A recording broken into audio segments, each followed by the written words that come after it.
तुम्ही पूजक आहात, आम्हा दोघांना सुद्धा तसा आशीर्वाद द्या। मैदान में हारा हुआ बाद में कभी भी जीत सकता है, लेकिन जो अपनों का साथ निभाता है वो जग में कभी भी हार नहीं सकता। ज्या जगदंबांना आशीर्वाद दिला तो आशीर्वाद एवढा मोठा आहे की महाराष्ट्रात आजपर्यंत कुठल्याही मुख्यमंत्र्याला लाभला नाही। 11 वर्ष ते कैलासवासी वसंतरावजी आपण वेगवेगळ्या त्यांच्या असंख्य कामाचं उदाहरण देतो, पण त्यांच्यासारखं खडखड नेतृत्व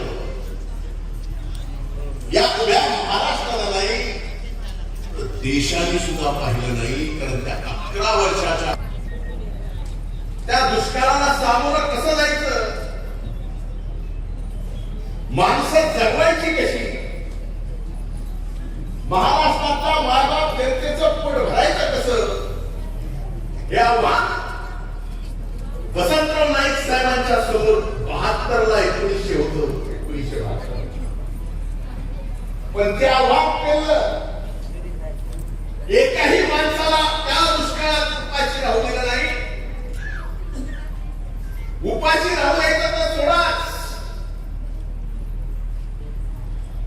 जगाने जी नावाजली रोजगार हमीची योजना या देशात नाही जगात पहिल्यांदा तुम्ही आणली असेल तर ती कैलासवासी वसंतराव नाईक साहेबांनी या महाराष्ट्रात आणि ज्या वेळेस त्या दुष्काळात MREGS मध्ये काम करत असताना, त्यावेळेसच्या EGS मध्ये काम करत असताना माणूस कामही करायचा, त्याच्या हाताला रोजगारही मिळत होता आणि पोटाला भाकर सुद्धा मिळत होती। ज्या वेळेस ही योजना जगभरात प्रसिद्ध होऊ लागली तर जगातले अनेक देश आणि त्या देशातले सरकार या वसंतराव नाईक साहेबांनी महाराष्ट्रातल्या मायबाप जनतेसाठी दुष्काळात चालू केलेल्या EGS योजना बघायला येते। आपल्याला ही किमया वसंतराव नाईक साहेबांनी स्वतःच्या कणखर नेतृत्वात या महाराष्ट्राला दिली। फक्त दुष्काळाला सामोरे गेले, हा महाराष्ट्र दुष्काळात बाहेर काढला, दुष्काळात महाराष्ट्र बाहेर काढून दुष्काळाचे मुख्यमंत्री म्हणून ते प्रसिद्ध झाले नाही। त्या दुष्काळाला सामोरे गेल्यानंतर पुन्हा या महाराष्ट्रात असा भयंकर दुष्काळ आला नाही पाहिजे म्हणून हा महाराष्ट्र हरित केला आणि या महाराष्ट्राचे हरित क्रांतीचे जनक कोण तर त्यांचं नाव कैलासवासी वसंतराव नाईक साहेब। पुन्हा म्हणून अन्नधान्याचा दुष्काळ या महाराष्ट्रानं पाहिला, पाण्याचा दुष्काळ पाहिला असेल। 72चा दुष्काळ कसा होता, आमचा तो जन्मही झाला नव्हता। 72चा दुष्काळ सांगणारे तुम्ही असतील कसा होता, तर 1972चा दुष्काळ, त्या दुष्काळाच्या इतिहासाच्या बाबतीत मी जेवढा वाचलंय, जेवढा अभ्यास केला, त्यावेळेस तो दुष्काळ पाण्याचा नव्हता, जनावरांच्या चाऱ्याचा होता, अन्नधान्याचा होता। त्या दुष्काळातून हा महाराष्ट्र बाहेर काढला। पुन्हा म्हणून अन्नधान्याची कमी या महाराष्ट्रात कधीही कमी पडू दिली नाही, असं कणखर नेतृत्व कैलासवासी वसंतराव नाईक साहेबांचं। म्हणून त्यांना हरित क्रांतीचे जनक मुख्यमंत्री असताना अधिकाऱ्यांना कागदपत्री फार काय महत्व द्यायचं नाही। अधिकाऱ्यांनी महत्व द्यायचं असेल तर शेतकऱ्याच्या शेतातील पिकाला महत्व दिलं पाहिजे, म्हणजे प्रशासनाने शेतकऱ्याच्या पिकाला महत्व दिलं पाहिजे, शेतकऱ्याला महत्व दिलं पाहिजे। एवढं प्रेम करणारे मुख्यमंत्री शेतकऱ्यांवर ते म्हणजे वसंतराव नाईक। मी म्हणलं की या नाईक कुटुंबावर जगदंबा मातेची कृपा आहे.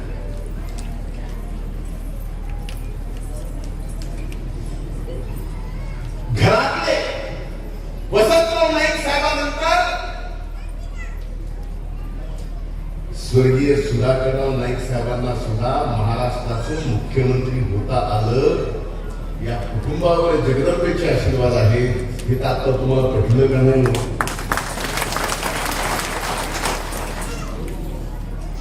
त्याच्यानंतर आदरणीय मनोहर नाईक साहेब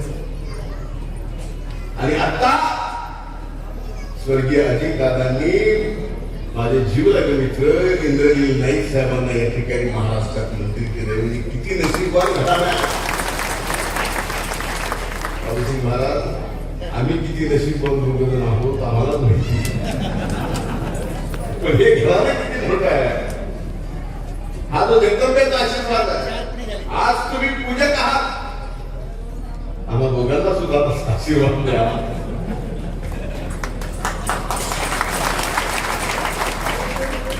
हा दोघं मंत्री झालो तर समजा एकाला घरी बसवलं, पण एक नक्की आहे, पंकजाताई असो मी असो माझे असंख्य सहकारी येतात, पद प्रतिष्ठेपेक्षा तुमचं आणि माझं नातं हे आगळं वेगळे जे कधीच टिकू शकत नाही.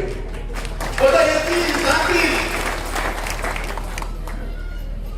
पण या बंजारा समाजाने माझ्या समाजाने एवढ्या निष्ठेने सोबत राहिले. त्या निष्ठेची तुलनाच होऊ शकते. दोन वाक्यात जर सिंधीमध्ये सांगायचं झालं तर या समाजाची निष्ठा कशी असावी, जी निष्ठा आमच्या प्रती दाखवली, ती निष्ठा म्हणजे मैदान में हारा हुआ बाद में कभी भी जीत सकता है, लेकिन जो अपनों का साथ निभाता है वो जग में कभी भी हार नहीं सकता. वो ये रिश्ता म्हणून तुमचा माझं नातं हे सांगायची गरज. तुम्ही ब आहात, आम्ही ब आहोत.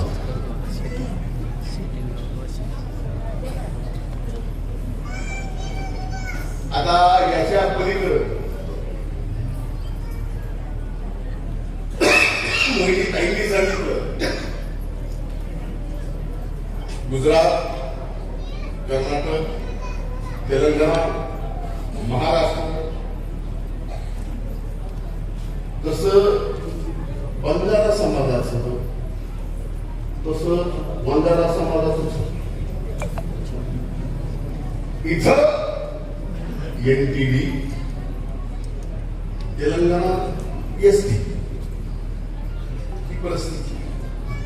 मी स्वतः आपण साक्षीदार आहात, ज्यावेळेस बीडला मोर्चा निघाला त्या मोर्चात मी तुमच्या सोबत रस्त्यावर बसलो होतो. बसलो नाही, आपल्या मागणीच्या बाबतीत हमदम बोललोच नाही. ही वस्तुस्थिती आहे. आज हा समाज पूर्णपणे बदलतो, पण आजच्या कार्यक्रमाच्या निमित्तानं अगोदरच उशीर झाला. एक गोष्ट, एक वचन आपण घेऊ. कैलासवासी वसंतराव नाईक साहेबांच्या या जयंतीच्या निमित्तानं आपण सर्वजण एक वचन घेऊ. 4 गोष्टी. एक,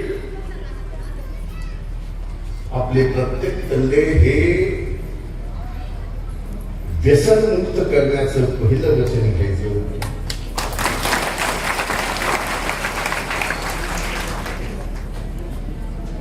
दुसरं, समाजाचे जे संस्कार, संस्कृती आणि परंपरा त्याचा प्रत्येकाला हेवा वाटतो. संस्कार, संस्कृती आणि परंपरा पुढच्या येणाऱ्या पिढ्याला लक्षात ठेवतील असं आपण सर्वजण काम करू एवढंच मी माझ्या वतीनं वचन देतो. आपली माझ्या प्रती असणारी निष्ठा ही शब्दात वर्णन करू शकत नाही. 4 शब्द बोललो जरी असेल पण या निष्ठेची अरे सह्याद्रीचा नाही तर हिमालयाच्या पर्वतासारखे चांगल्यातला चांगल्या वाईटातला वाईट का तुम्ही खबीरपणाने माझ्या मागे होतात. त्या उपकाराची परतफेड आम्ही कधीही करू शकत नाही. आई असतील मी असेल आपल्या उपकाराची परतफेड होऊ शकते आणि ती परतफेड करायची नाही का तर कायम शेवटच्या श्वासापर्यंत तुमच्या उपकाराच्या खाली आम्हाला जगायचंय, तुमची सेवा करायची आणि त्या सेवा करण्याचे वचन आज या निमित्तानं देतो. पुन्हा एकदा वसंतराव नाईक साहेबांच्या 113व्या जयंतीच्या निमित्तानं आपल्या सर्वांना शुभेच्छा देतो. खूप खूप धन्यवाद. जय हिंद, जय महाराष्ट्र, जय सेवालाल, जय सेवालाल, सेवालाल.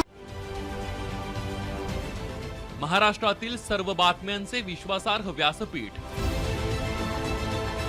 सकाळच्या सर्व सोशल मीडिया प्लॅटफॉर्मला लाईक, फॉलो आणि सबस्क्राईब करा. तसंच सर्व नोटिफिकेशनसाठी बेल आयकॉन प्रेस करायला विसरू नका.